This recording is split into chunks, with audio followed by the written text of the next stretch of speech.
Hello and welcome back aboard the Good Airship Hopium. I'm your host and Captain Snappydude, and today we're going to talk about the patch notes. I'm going to try to keep this as short as possible because these are some pretty long patch notes. So this patch notes 7.18.24. Here we go. Hello, gigantic fans. We've just deployed our major patch for July that we had promised you in our last dev update. This patch fixes match grades, makes improvements to easy anti-cheat, and includes a ton of additional fixes and balancing changes. As always, you can read the full patch notes further below. Reminder that Season 1 begins on July 23rd across all platforms. We're very excited for Ranked to officially kick off and have an in-game reward events planned for you to have the chance to get brand new content that wasn't in the original Gigantic, like new hero skins and weapon skins for some of your favorite heroes. New content is awesome. That said, I assume this content was probably cooked up before the game ever released and they just held it back for these type of things. But it does show that they at least want to release some new stuff and maybe see how the community reacts to that. They have made new content for the game before. It's if this goes well, and I'm hoping it does. Hopefully this is just the start of the new content. Hopefully this is sort of like a padding, and once they see if the numbers can start going back up, maybe they'll start making more. Easy anti-cheat fixes, that's fantastic. Fixing the match grades, that's great, because that's something I mentioned before that they had never really talked about as far as I knew, and it's cool to see it fixed. Anyway, let's get on with this. General fixes. Fixed summoning bug on Ember Grove, point A, during Clash. Reduced frequency of players being placed on the wrong regional servers. Fixed players often not getting penalty points for dodging or leaving ranked matches. Improvements made to easy anti-cheat.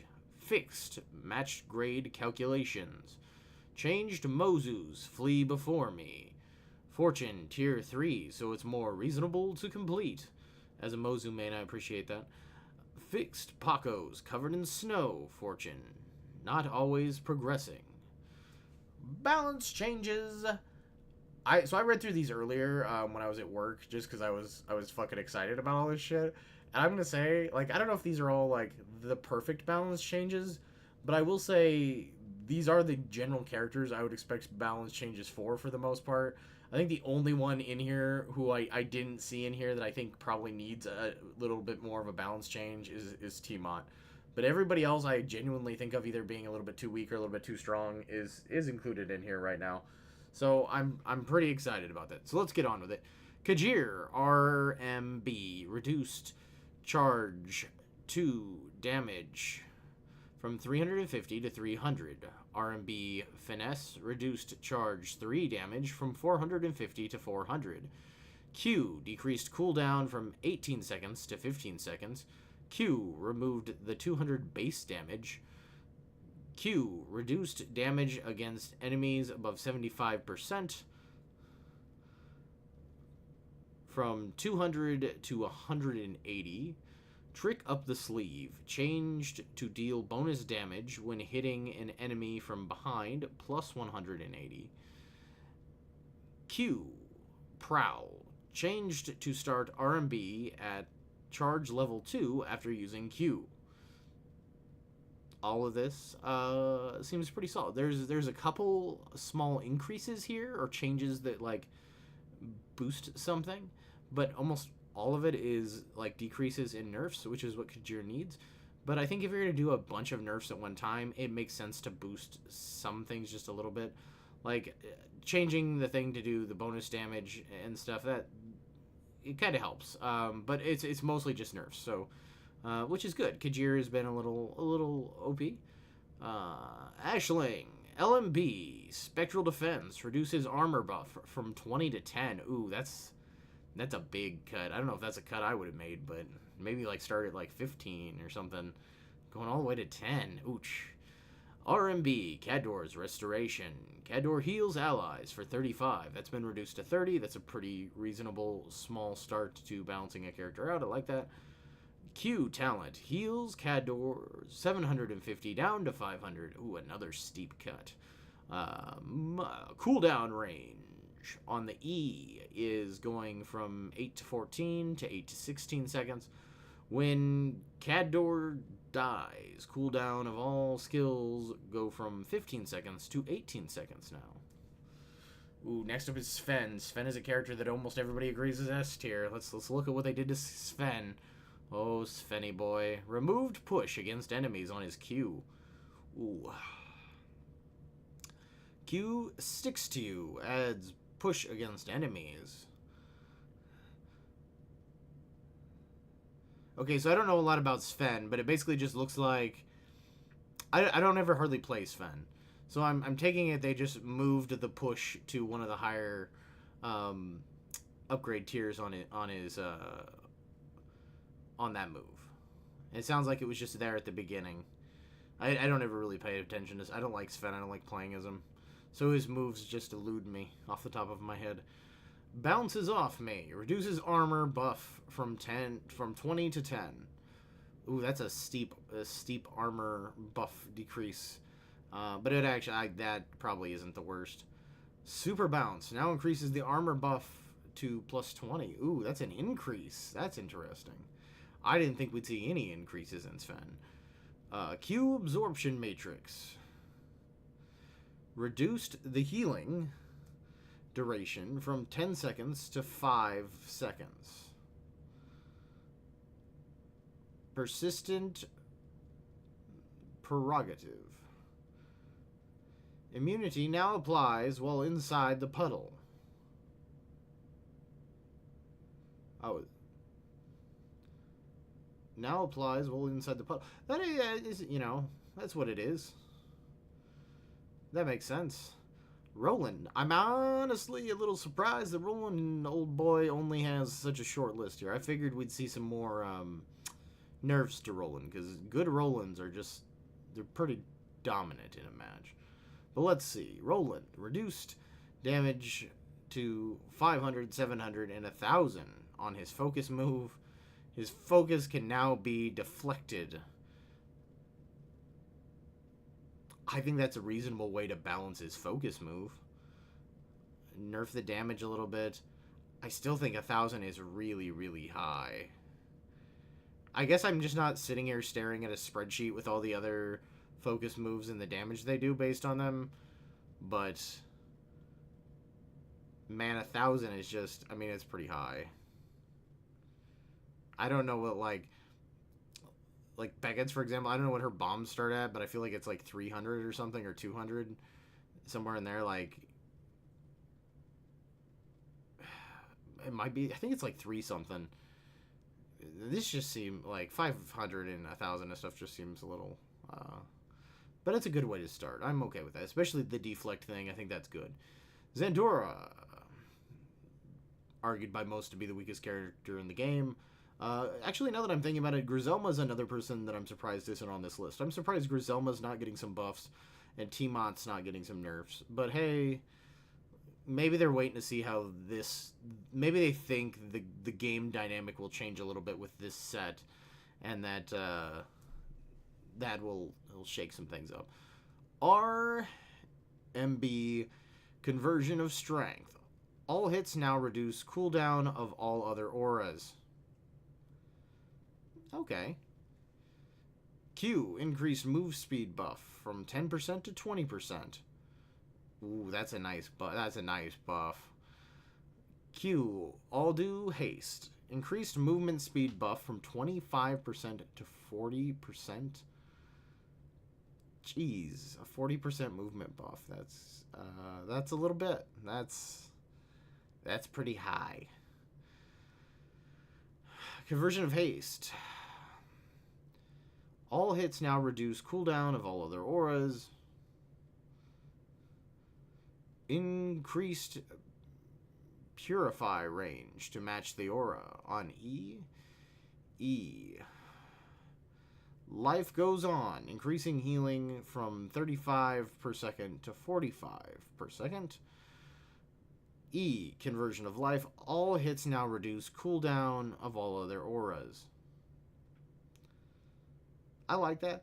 Having hits reduce cooldown of other auras, make it a bit easier probably to combo the auras and have you switching between them more often, especially if you buff them to where they're useful and you would actually want to do that. So I'm okay with that. I really like Xandora's kit. I've always been a fan of Xandora, even though I don't play her. Let's look at additional fixes. Several improvements to bot pathfinding. Fixed several crew, panel, and invite UI bugs, including wrong order in case of multiple crew invites. Fixed several UI and text issues and descriptions, including lore snippets for emotes. Fixed several spectator camera collision issues. Fixed high-level players, sometimes receiving incorrect rewards. Fixed ending up in clash queue after queuing for ranked when another player declined the match. Oh, cool. That's one that I actually wrote in the bug thing on Discord because I actually ran into that. I didn't know that's why that happened. It's interesting that that's why that happened. It makes sense because it probably just throws you back in. It's probably was just set up to like put you back into matchmaking again, and they just probably had it set to clash, and they probably didn't check the little box to make it ranked or whatever. That makes sense.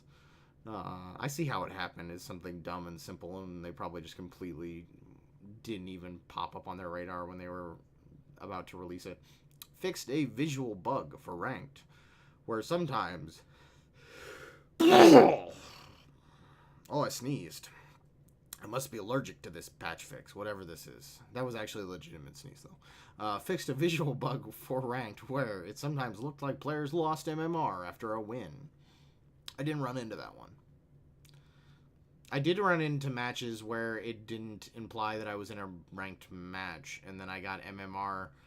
Like, it would say that it was a clash match, and then like 2 or 3 matches later, my match history would update and it would say ranked all of a sudden. I had that happen a couple times. Known issues. Region server matchmaking issues. Dev note. Ooh, I like this. Because here, they're not just giving us fixes that they've actually done. They're addressing some things that they know about. And I like that. That's more communication, and I'm great with that. Region server matchmaking issue. Dev note. We've made changes to help fix this issue. Some players may still experience being put on the wrong server. Improving solo queue wait times. Dev note. We've made changes to fix wait times and have seen improvements. Issues surrounding custom games. Issues surrounding custom games, and then it just doesn't say anything. So there's no notes on that, so I don't know what some of the issues surrounding custom games are that they fixed or did not fixed, or whether this is a known issue, so I'm going to guess it's just something that they're noting that they're going to be working on in the future. But if I'm wrong about that and they did roll out some stuff for custom games, drop it in the comments below so other people can see it, and I'll pin it. But we, changes to improve solo queue times and keep people on the right servers, all great. Honestly, I don't have... I play... All I do is play alone. Unless I'm playing on stream, all I do is play alone. So probably 90% of my matches are alone. I have never... I don't think I ever almost... I almost never run into the solo queue time thing. I feel bad for people that do, because I feel like I just don't see it, and so I don't take it as seriously. But I'm glad they're fixing it. I think most of the issue I have with solo queue times is just the fact that a lot of times there's just not a lot of people on. But when there are people on, I find matches within 2 minutes, 5 at most, but normally it's about 2. If I wait longer than 5, it's normally glitched and I just restart it and I'll find a match within 2 minutes again. Let's see. Anyway, so yeah, it's cool they're trying to make matchmaking work better. It's cool that they know about issues surrounding custom games. In rare cases, Easy Anti-Cheat might have to be reinstalled manually to play the game. Please check this thread for detailed steps. They really need to change the color on these links they're using. Oh, man. This was the same way on the one they did for ranked mode the other day. They made all the links dark blue, and the background is like a slightly different shade of dark blue, and it's so hard to read and it hurts the eyes. Cyclops may wander away from the power circle on Point C in Sanctum Falls. I've seen that. I have a video of that up on my channel. You should go watch it. I think it's a short. A Cyclops wall doesn't appear in certain situations when a Cyclops doesn't disappear in certain situations when a Cyclops dies. I saw that too. But I don't have video of it, sadly. That one I didn't get the clip of, and it kind of made me mad. Kajir. Enemies may be revealed for longer if Kajir dies during his focus skill. Beckett. Machine pistols sometimes don't work upon entering a match. I've had issues with all of Beckett's skills not working at times, and I've just chalked it up to lag, so maybe there is a deeper issue there. Because I know I've had issues with her pistols not working, but I've also had issues with, like, trying to trigger jetpack and it just doesn't work. But I was just assuming it was lag, or it was some kind of server desynchronizing me from what the server was issue. I didn't appear to have any lag, but that was my guess. Roland grappling hook goes into 2-second cooldown when deflected. That's interesting. Wu plus Paco. A decent can occur when Paco uses snowball toss right before getting hit by Wu's tongue lash. Ooh, that's an interesting one. Mozu missing the door VFX when using dimensional door. Oh, okay. A defending hero's death sometimes adds shield for the Guardian. That's interesting. Leaving a ranked match after the "it's safe to leave" message will sometimes still lead to penalty in points. Interesting. Overall, this is a pretty, for the team we have working on this game, this is a pretty chonky update. There's a lot of things here they fixed and changed, and hopefully they continue to fix and change things. And hopefully ranked goes well. Hopefully this fixes some issues for people. Tell me in the comments below, has this patch done anything to help your experience with Gigantic? Are you playing more? Are you playing less?